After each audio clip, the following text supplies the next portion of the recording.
Okay, as you can see, I'm joined by my operator now, Ron. How you doing, Ron? Good to see you. Thank you. Yes. Thanks for showing up.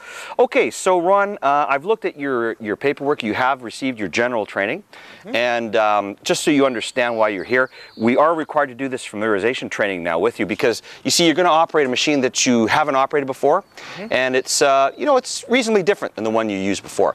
It's electric. We'll run through all the different things, but for one, it's electric powered and it's a slab type. I think yours was, well, actually, I know yours was an engine powered rough terrain straight boom. Yes. Unit, right? Yeah, okay. That's correct. Okay, so yeah, the ANSI standards require us to do this. The actual references you can see here in your handout too, at ANI 2.6 for boom lifts. I'm sorry, that's for scissors. Wrong reference. ANI 2.5, right? And really, actually, you know what? ANI 2.6, exact same requirement, same wording, same everything. Yep.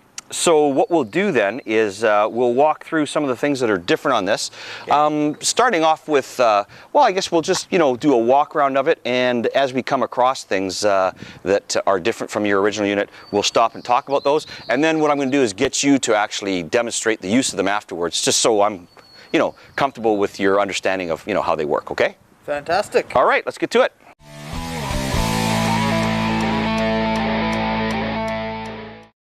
Okay, Ron, I see by the record here your previous training, your general training, was on a straight mast rough terrain aerial boom lift, right? Yes.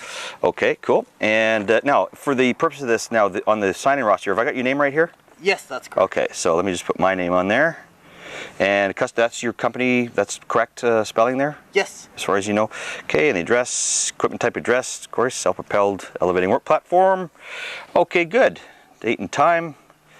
It's June 3rd, it is, okay. All right, good. So let me just get this down in my my log, and we'll do a walk around after that, okay? Sounds good. All right, man.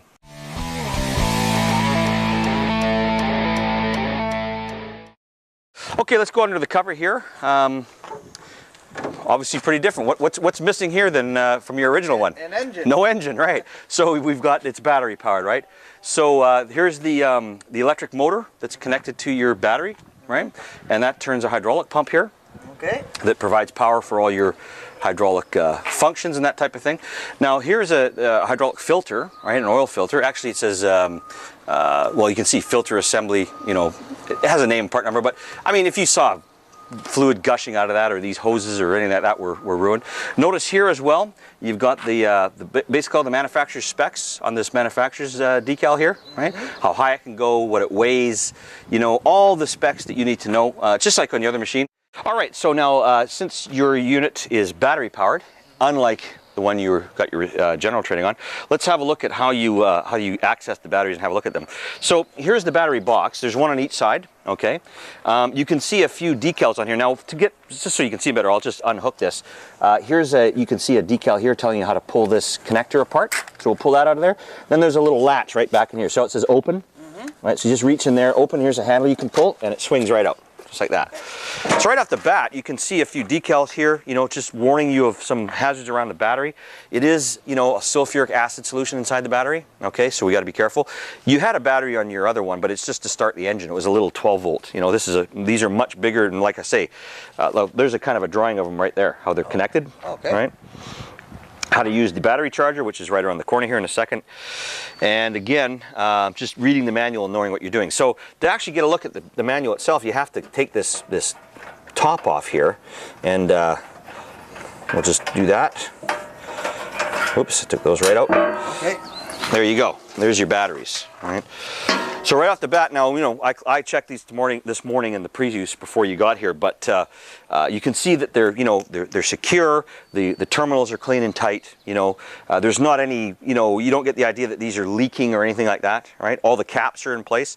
Normally with the right PPE, i.e. gloves and eyewear, you can take these caps off and check the cells. Maybe we'll do that a little later. But you know, generally speaking, that's all you're looking at. As soon as you get in and start it up, you can see the charge level that you're at. I just get in the habit of putting them on charge every day when I leave them, you know, and then generally if you keep these things clean and dry, they should be okay. But I'm pretty sure you covered batteries in the classroom of your general training, but probably, you know, like I say, you weren't using them like this on your other units. So just so you know, they are there, and that's how you get at them if you ever need to check them, okay? Okay, Ron, so here's the battery charger now. It's on board. You don't have to find a charger anymore. It's traveling around with you. This plug, you'd have to run an extension cord, you know, from an outlet in the wall, right? And just plug it in here. And you can see, again, you got a danger decal here, right? You got electrocution, fire hazard, you know, and just watch out for using, you know, using a lousy plug. Obviously, you do that anytime. Now, the only thing to be aware of is that, you know, when batteries charge, right, they give off hydrogen, right, which is a flammable gas. If this were parked out here, I wouldn't worry about it. But if you had this indoors and it was charging up overnight, I would be concerned if it was around any kind of, you know, ignition sources, right?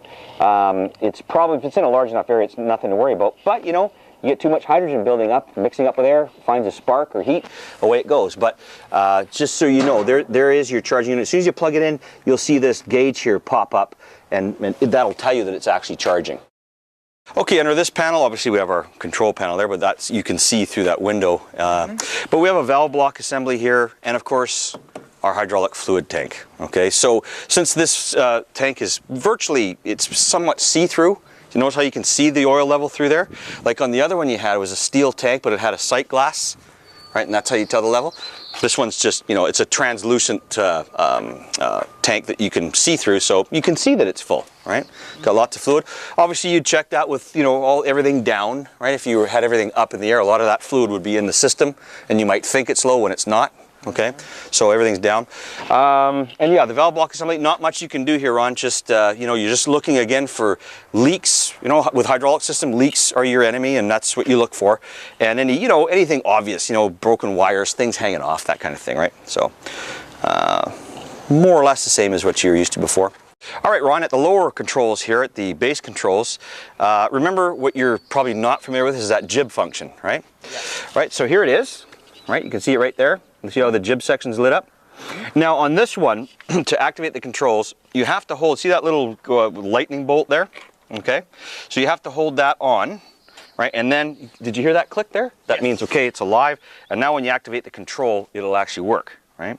Now here's your auxiliary. That's the same on all of them. It looks like a battery with a lightning bolt on it. Yep. That's, you know, you always want to check your auxiliary power, as you know, right? When you use any machine. Other than that, there's, you know, you're familiar with all these controls and the decals around it. You know, nothing here that's you haven't seen on other machines. There's your other battery box, right? Here's your annual inspection sticker, right? That's always good to see, right? We know it's up to date, and it is, as you can see. So why don't you go ahead and try to, like, let's just activate that jib, right? Which is the one thing you didn't have on the last one. Now you can see how it moves out. Right, and now you're getting a little extra height. If you're at max, as far as you go, you get a little bit higher. Okay, why don't you just for the heck of it, show me the auxiliary power controls, just so you know how to use them. It is a safety kind of emergency system, so you got to hold that on, right, as usual, and then activate one of the controls. And now it's just running off the auxiliary battery power, right? All right, and that's plenty. I usually just check that for a few feet because I don't want to kill the battery. Just want to make sure the system works is all. Okay, cool. Okay, so now that we're in the platform, we've got our fall protection harness hooked up. We're good. All right, remember there's your manual, right? Yes. Your weather resistant, not weatherproof, weather resistant. Yeah. Okay, and that has your the specific manual for this machine and the ANSI manual responsibilities in it. Right, should always be there. You want to check that out always before you start operating. Okay. So the things on this control panel, a lot of the things are you know, very kind of, what do you call it, intuitive. You can just tell what they're for by looking at them, as you know from your previous experience. I know you had a similar kind of control panel layout, but a couple of things on this one that you may not have seen before. For example, this one right here. You see how you've got here, that's your turret rotate, right? And then you got a thumb toggle here for the boom extending and out. On the one you were trained on, you actually move the control panel. Now you move this one too, but you see when you go up and back and forth on this, it lifts and lowers the main boom section. See how that boom part is shadowed or colored, right? So that's the boom it's going to. But the thumb here, right, is an extend retract. On the other one you had, it was a separate lever altogether. Right? Wasn't it? Yes. Yeah. So that's a little different, right? And then side to side is still, you know, to rotate the turret. You're used to that. Now on this particular one, there's a couple of things. Now you see here, you've got the platform rotate, right? So that'll cause it down at that joint to rotate around that point, right? Okay. And that your other one had. But you see this one, this particular one, also has a rotate that rotates from there. So you can rotate the whole jib assembly. So not only just the platform, but that whole, you know, jib section. Now here's another thing that you didn't have on your engine power, and that's this right here. This is a variable speed control dial here. You can see how, you know, turtle, slow, rabbit, fast, right? Yeah. So when you, depending on where you have this, that will regulate the speed at which things activate when you activate them, right? So if you have it on max, right at the full rabbit, when you drive and steer and move the boom, that kind of thing, it's going to go at its full speed. But let's say when you're way out there, like you're out at your maximum height or extension, you may want to dial that way back so it's really slow. So let's say when you turret over here, it doesn't, you know, whip you and you know, cause this kind of motion, because you can feel this thing, you know, wants to move, right? Yeah. So you want to get it down to low speed. And even when you're driving, I mean, if you weren't used to driving one of these around, I always recommend operators just leave it, say, halfway. So even if you have it pushed at maximum, it's not going to really go that fast. You always kind of maintain control that way. Now, this particular thing here, see this drive enable operation, right? Well, if you get yourself, you know, rotated around, I know you went through this in general training just very quickly though, you could be on the other side of this machine looking back onto it, right? So now when you activate this, you remember the whole business with your color-coded arrows as to what direction you're going to go? Yes. See, right now we're looking at a yellow arrow pointing right at us? Yeah. Right, and you can see here, there's yellow and blue.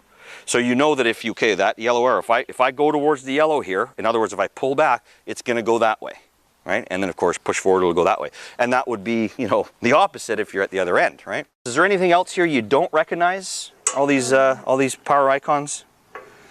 Nope. Okay. Yeah, it's pretty standard. I mean, again, just because it's an electric, you're going to see this, you know, certain things on here that, well, you wouldn't. And this thing has this pivoting point at the platform and at the jib. Pardon me. This is kind of new to me too. Actually, I don't think I've been on many that the extend retract is on a thumb switch here. Okay. Okay, so the decals, you good with that? These are all pretty stock. Now, actually, here's one that's probably different. Now, you can see here, this is telling you, you know, that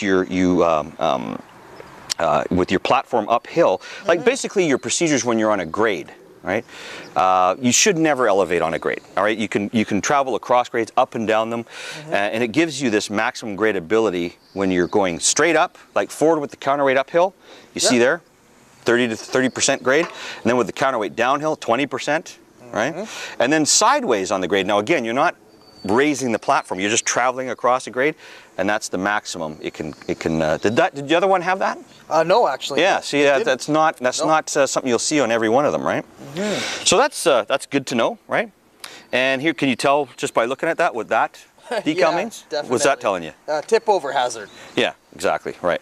And that's always something you got to be aware of. And this big danger one, this is almost stock on all machines, and you've probably seen that before, you know. Watch out for power lines, which we don't have any of. Thankfully, during our site inspection, we discovered that. And no elevating off of grades, and watch the overhead clearance and all that type of thing. So, okay, Ron, you see that strap there? Yeah. Okay, that's supposed to be there. Don't pull that off. Okay. That's a ground strap. You're going to see that on all electric powered machines like this one, because the batteries are connected to the frame. They're grounded to the frame. And then the frame itself is, well, grounded to the ground, okay, to the earth. Okay. And that prevents any static electric charge from building up and either giving you a zap when you get too close to it, or worse yet, well, actually not worse, but let's say if you were working in a warehouse with this thing and you got near metal racking, right, you could get a big electric arc, you know, that will jump. So you don't want that happening. So as long as that strap's in place, you'll be okay there. Okay, well, let's just fire it up here. We've got it on platform controls at the base. Everything's on. So now this is a little different too. This is a brand new machine. So everything's, you know, right up to date. See how this thing, it's kind of going through a little check of itself, and it'll tell you when it's ready. You can see here, it tells you the battery charge level. It's all on a LCD kind of, well, I don't know if LCD is the right term, but you know, electronic kind of dashboard. See, system ready, 100% battery. Right? Perfect. Okay, so now a couple of the controls. Remember, now we have to be standing on the function table to make things work. So what I'm going to do is just demonstrate this extend retract. So we'll just raise the boom up a bit above. We're good. Okay, we'll go up. Okay, that's high enough. Now what we'll do is extend out. See, remember on yours it was a separate lever, right? A little different, huh? Mm-hmm.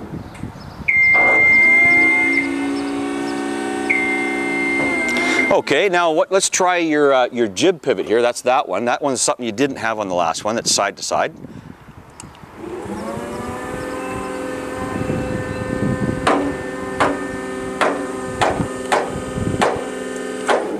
Okay, there you go. So that's, you know, it's pretty simple. Just another kind of, you know, dimension to what you were used to before. Is there anything else now? Now, just before we leave this, anything else you're not familiar with? Drive and steer. Steering's on the thumb toggle. Good. Yeah.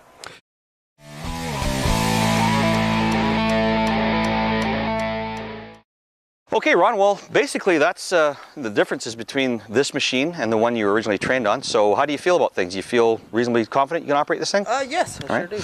Okay, I'm going to get you just to do a few things for me, just to get it on record that you can demonstrate the safe use of the thing. So first of all, can you locate the weather-resistant compartment where the manuals are? Yeah, I sure can.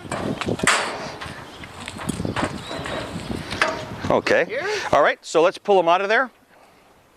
Because you want to make sure that they are actually the make and model specific, right? And can you see that ANSI manual responsibilities in there? Yeah, I sure can. Okay, there it is, yeah? Yeah. And it is the A92.5 for booms. And the 2006 version, good stuff. And do we have the make and model specific? Here, want me to hang on to something there? Yes, please. Okay. Okay, that's good, so we got that. All right, well, while you're in the platform then, let's get you to run through the controls, particularly the ones that you're not familiar with. So there you go, let's get that harness on there. Lanyard hooked up. Okay, you got it on ground controls. Pull your stop. And let's move a few things. Can you show me the main boom up and down? There you go. Okay, just stop right there. Okay, now let's do the secondary boom, the smaller boom section here, up and down. Good. Okay, let's extend and retract or put your jib up and down now. Don't have to go all the way. Okay. There you go. Okay, and now let's move on to the extend retract, which is in a different place than your original one. Okay, any of the controls you haven't used?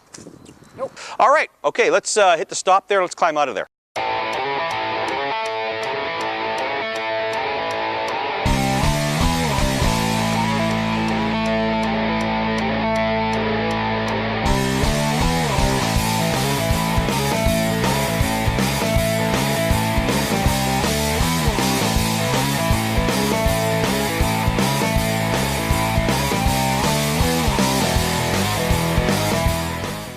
Okay, Ron, one last thing before we go. I'm pretty confident that you know what you're doing on this machine. Can you show me what you do at the end of the day if you're going to, you know, charge this thing up? What do you do?